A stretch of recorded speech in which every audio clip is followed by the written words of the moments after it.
আসসালামু আলাইকুম প্রিয় দর্শক, সবাইকে অনেক অনেক শুভেচ্ছা জানিয়ে শুরু করছি আমার আজকের রেসিপি। আমি আপনাদের তৈরি করে দেখাবো নারকেলের পুর দিয়ে পুর পিঠা রেসিপি। তো চলুন দেখে নেওয়া যাক কিভাবে এই রেসিপি তৈরি করি। আর প্রথমেই তালের রস বের করে নিয়েছি, একটা বোল নিয়ে নেব এখানে 2 কাপ ময়দা, দিয়ে দিচ্ছি স্বাদ মতো লবণ, চামচ চিনি দিয়ে দিচ্ছি, 3 টেবিল চামচ সাদা তেল দিয়ে দিলাম। সবকিছু হাত দিয়ে একসঙ্গে মিশিয়ে ময়ান দিয়ে নেব।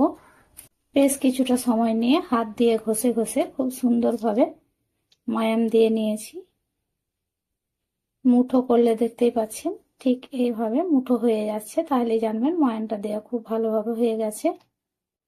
এবার আগে থেকে যে তালের রসটা বের করে রেখেছিলাম এর মধ্যে দিয়ে দেব, দিয়ে অল্প অল্প করে মেশাতে থাকবো। পরিমাণ মতো তালের রস দিয়ে আমি সুন্দর মতো করে একটা ডো রেডি করে নেব। তো মাখতে মাখতে সুন্দর একটা ডো তৈরি করে নিয়েছি। দেখুন ঠিক এইভাবে ডোটা রেডি করে নিতে হবে। কিছু সময়ের জন্য রেস্টে রেখে দিচ্ছি। চলে এসেছি ওভেনের কাছে। গ্যাসের চুলায় একটা কড়াই বসিয়ে এখানে আমি 2টো নারকেল কুড়িয়ে রেখেছি, দিয়ে দিলাম। দিয়ে দেব আখের গুড়। মিষ্টিটা আপনারা কম বেশি করে নেবেন। আমি এখানে 2 চামচ মতো আখের গুড় দিয়ে দিচ্ছি। গ্যাসের চুলা অন করে পুরটাকে বানিয়ে নেব।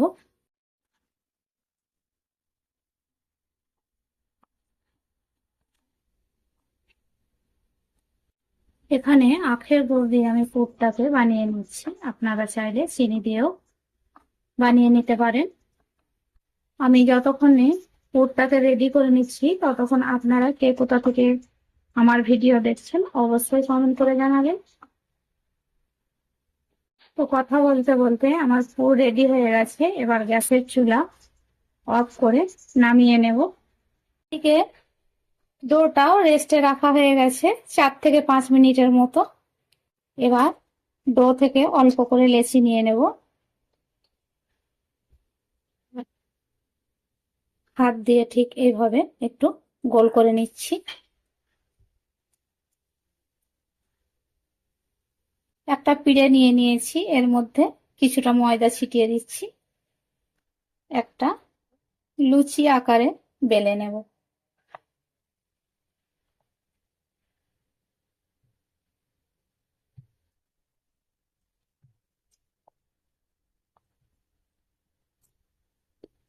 এইভাবে বেলে নিয়েছি পাতলা করে। এবার একটা ছাঁচ নিয়ে নিয়েছি, এর মধ্যে দিয়ে দিলাম আগে থেকে যে নারকেলের পুরটা রেডি করে রেখেছিলাম, এর মধ্যে দিয়ে দিচ্ছি। ঠিক এইভাবে ফোল্ড করে দেব। সাইডগুলো হাত দিয়ে ঠিক এইভাবে কেটে নিচ্ছি। দেখুন একটা পিঠে রেডি হয়ে গেল। একটা প্লেটে উঠিয়ে নিচ্ছি। একে একে সব পিঠেগুলো আমি রেডি করে নিয়েছি। গ্যাসের চুলা অন করে একটা কড়াই বসিয়ে নিয়েছি, এখানে দিয়ে দিচ্ছি সয়াবিন তেল। তেল ভালোভাবে গরম হয়ে গেছে। এবার একে একে করে সব পিঠেগুলো আমি তেলের মধ্যে দিয়ে নিচ্ছি। তো এখানে অনেকগুলো পিঠে আমি দিয়ে নিলাম। কয়েক সেকেন্ড ভেজে নেওয়ার পর ঠিক এইভাবে উল্টিয়ে দেব।